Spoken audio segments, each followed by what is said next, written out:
यहाँ पर हम देखेंगे मैकेनिक्स ऑफ सॉलिड यानी जिसे बोलते हैं शॉर्ट फॉर्म में मॉस। कुछ इसके इम्पोर्टेंट क्वेश्चन के बारे में आपके जो थर्ड सेमेस्टर में मैकेनिकल इंजीनियरिंग में यह सब्जेक्ट होता है मैकेनिक्स ऑफ सॉलिड, जिसे आप लोग शॉर्ट में मॉस बोलते हैं।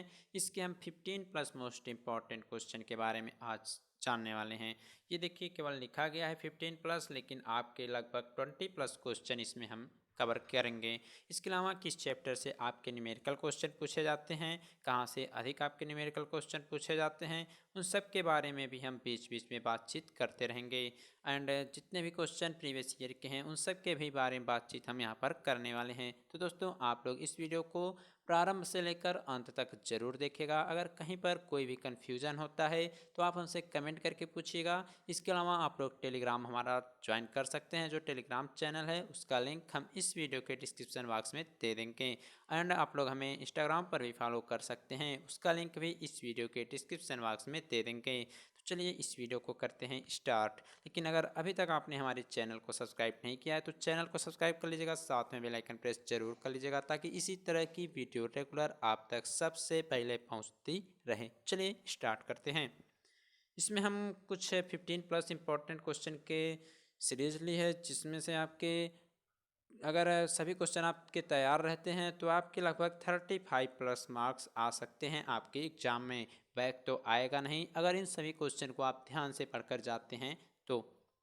चलिए फर्स्ट क्वेश्चन देखते हैं। फर्स्ट क्वेश्चन आपका है प्रॉपर्टीज ऑफ मटेरियल, यानी जो प्रॉपर्टी ऑफ मटेरियल यानी जो पदार्थ होते हैं उसकी यहाँ पर लिखना चाहिए था हमें मैकेनिकल प्रॉपर्टी। क्या लिखना चाहिए था? मैकेनिकल प्रॉपर्टीज ऑफ मटेरियल, यानी जो पदार्थों की मैकेनिकल प्रॉपर्टी होती है उसको समझाइए। तो लगभग आपके 11 या 12 मैकेनिकल प्रॉपर्टीज हैं जिसको आपको पढ़ लेना है। प्रॉपर्टीज में कुछ है नहीं, आप लोग उसको पढ़ लीजिएगा।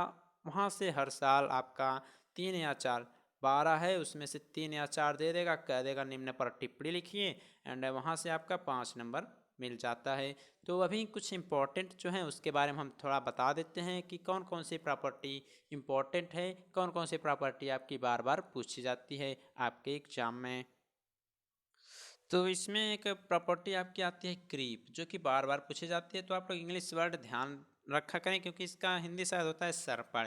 इसके अलावा आपका आता है एक स्ट्रेंथ, स्ट्रेंथ के अलावा एक और आता है आपका हार्डनेस, हार्डनेस के अलावा एक और आता है टेंसिटी, एक आता है टफनेस, एंड एक आता है ब्रिटलनेस। ये जो है हमने जितना का नाम लिया वो मोस्ट इंपॉर्टेंट है आपके एग्जाम में, बार बार ये सभी क्वेश्चन रिपीट होते रहते हैं। तो जितनी भी प्रॉपर्टी है मैकेनिकल प्रॉपर्टी ऑफ मटेरियल्स उसको पूरा पढ़ लीजिएगा। एंड अगर कुछ आपको कन्फ्यूजन होता है तो आप हमसे कमेंट कीजिएगा या आप हमारे इंस्टाग्राम पर भी हमसे पूछ सकते हैं। तो सबका लिंक हम इस वीडियो के डिस्क्रिप्शन बॉक्स में दे देंगे। चलिए सेकंड क्वेश्चन देखते हैं। सेकंड क्वेश्चन कह रहा है कि एम बटे I is equal to sigma बटे वाई इक्वल टू ई बटे आर को स्थापित कीजिए। तो यह आपका कौन सा फार्मूला है? आपने पढ़ा होगा, या शायद आपका हिंदी में बोलते हैं इसे बंकन फार्मूला शायद बोलते हैं। तो इसको आप लोग लिख लीजिएगा, यानी जो बंकन समीकरण होता है, बंकन समीकरण हिंदी यही शायद होता है, तो आप लोग इसको लिख लीजिएगा, बेंडिंग इक्वेशन जिसे बोलते हैं। तो इसका पूरा आपको प्रूफ करना रहेगा। क्या करना रहेगा? इसका पूरा आपको प्रूफ करना रहेगा।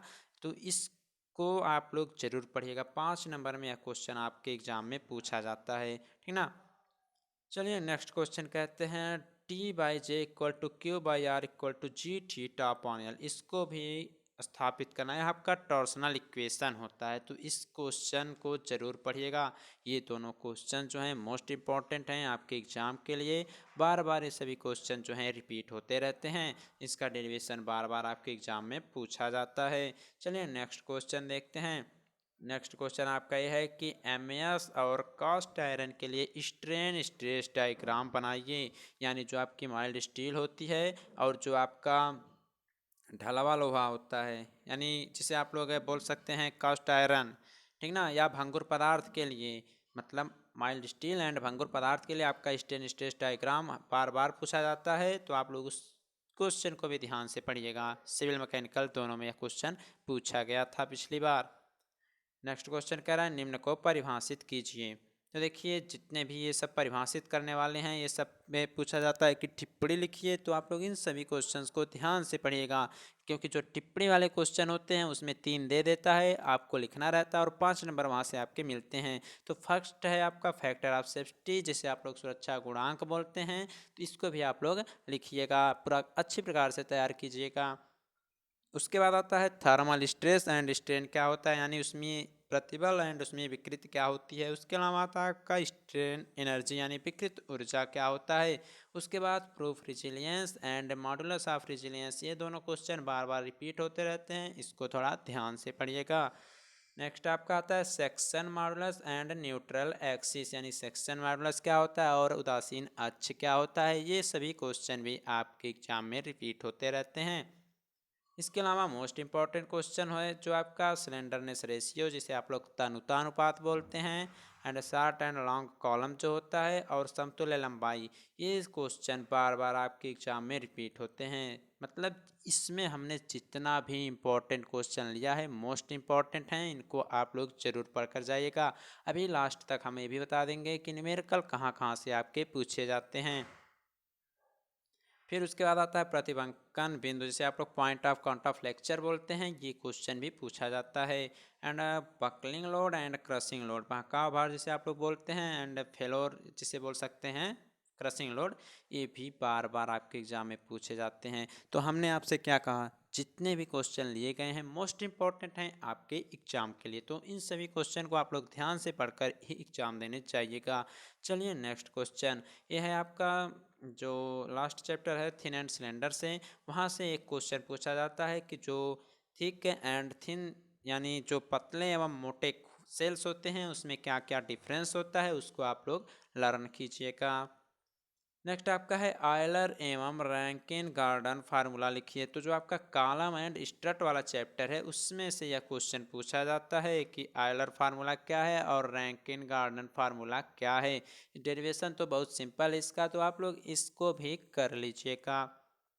आगे आता है आपका क्वेश्चन नंबर 8 कि समान भारत के लिए जो सॉलिड शाफ्ट होती है एंड हॉलो शाफ्ट जो होती है उसके भारों की आपको करना है तुलना, यानी आप लोगों को इसका दो बनाकर इसमें लिखेंगे सॉलिड शाफ्ट के लिए और हॉलो शाफ्ट के लिए, इसमें दोनों में कंपेयर करेंगे कि इसकी सामर्थ्य पर क्या क्या इफेक्ट पड़ेगा।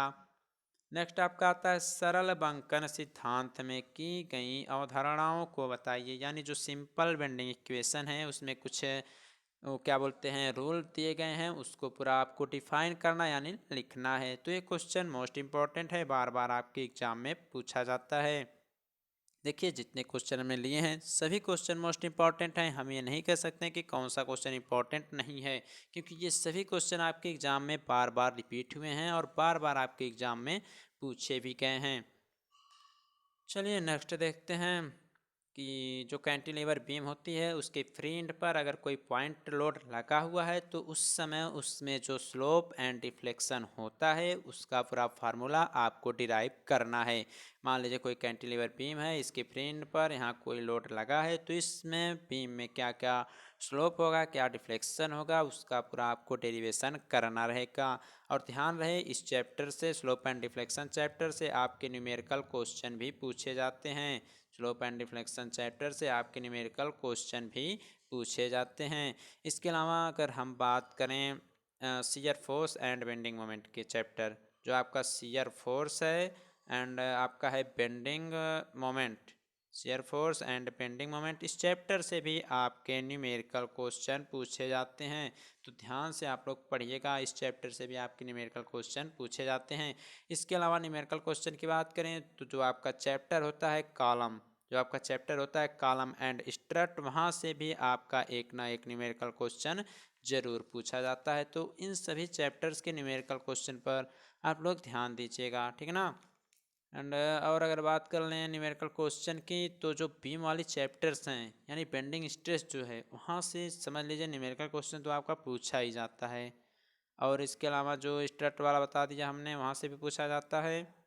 चलिए ठीक है, आप लोग पहले इसको ध्यान दीजिए, न्यूमेरिकल की तो बात हमने कर ही लिया कि कहाँ कहाँ किस चैप्टर से न्यूमेरिकल क्वेश्चन आपके पूछे जाते हैं। अगला क्वेश्चन है कि मोमेंट ऑफ इनर्शिया यानी जड़त्व आघूर्ण को परिभाषित कीजिए। इसके लिए जो परपेंडिकुलर एंड जो समांतर अक्ष प्रमेय, दो प्रमेय हैं आप लोग जानते ही हैं, तो इसका पूरा डिराइव करना है आपको। ये भी क्वेश्चन आपके एग्जाम में पूछा जाता है। और न्यूमेरिकल के अगर और बात करें तो एक और न्यूमेरिकल क्वेश्चन आपका पूछा जाता है उस चैप्टर से, टॉर्सन वाले चैप्टर से। टॉर्सन वाले चैप्टर से भी आपका एक न्यूमेरिकल क्वेश्चन पूछा जाता है, तो आप लोग उस चैप्टर को भी थोड़ा ध्यान से पढ़िएगा न्यूमेरिकल सहित, ठीक ना। और हाँ, वही शार्ट वाला चैप्टर पढ़ लीजिएगा। अगला है स्ट्रेन एंड स्ट्रेस क्या होता है, इसको समझा दीजिए। और इसमें हुक का नियम भी है, तो हुक के नियम को भी आप लोग पढ़ लीजिएगा। ये भी क्वेश्चन आपका पूछा जाता है टिप्पणी के रूप में, ठीक ना। और विकृत वाले में एक क्वेश्चन पूछा जाता है जो स्ट्रेन एनर्जी, उसमें कि जब किसी भी बॉडी पर हम धीरे धीरे फोर्स को लगाते हैं तो उस समय उसमें जो उत्पन्न स्ट्रेन एनर्जी होती है उसको कैसे ज्ञात करते हैं। ये क्वेश्चन भी आपका रिपीट होता रहता है। तो ये सभी क्वेश्चंस जो हैं आपके बुक में, गोल्ड में, सरन में, सब में दिए गए हैं, आप लोग पढ़ लीजिएगा। विद्या क्वेश्चन बैंक है तो उसमें भी दिया गया है। अगला है निम्न पर टिप्पणी लिखिए। फिर टिप्पणी लिखने के लिए आ गया, तो जो पॉइजन रेशियो होता है, आयतन मापांक होता है, यंग गुणांक होता है, इन सभी पर आपको टिप्पणी लिखना है। इसके अलावा जो स्ट्रेन के टाइप होते हैं, जो स्ट्रेन के टाइप होते हैं, वेलमेटिक स्ट्रेन हो गया, लॉन्गिट्यूडनल स्ट्रेन हो गया और लेटरल स्ट्रेन हो जाता है, तो उसको पूरा पढ़ लीजिएगा। वहाँ से भी आपका टिप्पणी लिखने वाले क्वेश्चन पूछे जाते हैं। एंड लास्ट क्वेश्चन आपका है कर्तन बल एवं नमन आघूर्ण में संबंध स्थापित कीजिए। कर्तन shear force and bending moment में आपको रिलेशन बता देना है। ये भी आपका 5 नंबर का क्वेश्चन आपके एग्जाम में पूछा जाता है। तो गाइस, हमने आज आपको मैकेनिक्स ऑफ सॉलिड, जिसे आप लोग शॉर्ट में बोलते हैं मास, इसका पूरा न्यूमेरिकल क्वेश्चन बता दिया है। और कुछ और हैं इसमें जो सिंपली सपोर्टेड बीम होती है, वहाँ से भी आपका एक क्वेश्चन पूछा जाता है कि इस सिंपली सपोर्टेड कोई बीम है, सॉरी ये नहीं बीम है, सिंपली सपोर्टेड कोई बीम है और इस पे आपका पूरा इसके जो पार्ट हैं इस पर आपका कोई लोड लगा है, मतलब एक समान भार लगा है इस पर, तो उस समय इसके स्लोप एंड डिफ्लेक्शन ज्ञात करने का फार्मूला आप लोग डिराइव कीजिएगा। अगला है कि मुख्य प्रतिबल क्या होता है, प्रतिबल के लिए मोहर सर्किल क्या होती है। मोहर सर्किल को ध्यान से पढ़ लीजिएगा, बहुत बार नहीं पूछा गया था लेकिन पिछली बार यह क्वेश्चन पूछ लिया गया था, तो इसको भी पढ़ लीजिएगा, आपके टॉपिक में नया जुड़ा है।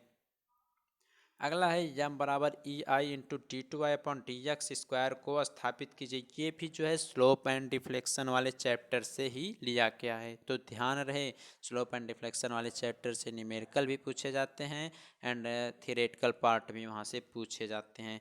और आपको हम बता दें जो shear force and bending moment है, जो बीम वाला चैप्टर है, वहाँ पर भी अनेक प्रकार के लोड लगते हैं कि मिडिल में लगा हो, पॉइंट पे लगा हो, तो वहाँ से भी आपके फार्मूले जो होते हैं उसका डेरिवेशन आपके एग्जाम में पूछा जाता है। तो गाइस, आज के लिए बस इतना ही था। कुछ इंपॉर्टेंट क्वेश्चन की सीरीज थी जो हमने आपको बता दिया। इसका पूरा PDF आपको टेलीग्राम पर भी मिल जाएगा, लेकिन वीडियो में आप लोग सब देखकर स्क्रीनशॉट लेकर रख लीजिएगा। ओके।